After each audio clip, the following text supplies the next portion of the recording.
Саламатсыздар, урматтуу депутаттар. Мен айтайын дегенмин, бардык мамлекеттерде, ошонун арасында Кыргызстанда вакцинация маселеси башталып атат.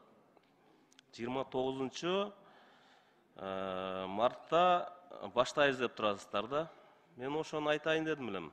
Бул маселе боюнча бир толук элдерге, палатага келип жооп берсе болмок. Саламаттык сактоо министрлиги. Анын арасында бул вакцинацияны алганда жанагындай кандай следствие эмеси болот, жыйынтыгы кандай болот, вакцинация кайсы жактан келип атат. Андан сырткары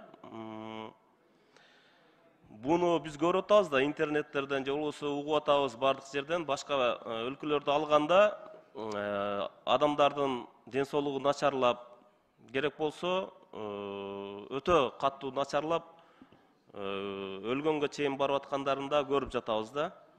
Ошондуктан бул каяктан келген препарат бизге, вакцина каяктан келди? Ошо боюнча түшүнүк берсин. Андан сырткары баасы канча турат? Бекерби, бекер эмеспи?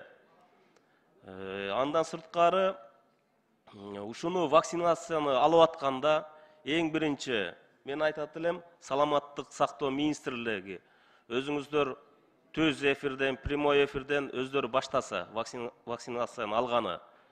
Ошо эле премьер-министрден баштап бардык жетекчилер, ошо эле депутаттардан башташ керек. Биринчи элдерге вакцинация бергенден мурун. Ага чейин түшүндүрүп берсин ушу жерге келип палатага. Айда Камчыбек, ушуну протокол тапшырма берет элем. Келип каяктан келет, кайсы вакцинация, буну текшерилгенби, текшерилген эмеспи, ушунун бардыгын бизге жооп берсин, айтып берсин бул жердечи. Себеби эртең бардыгын кыйнай баштайт.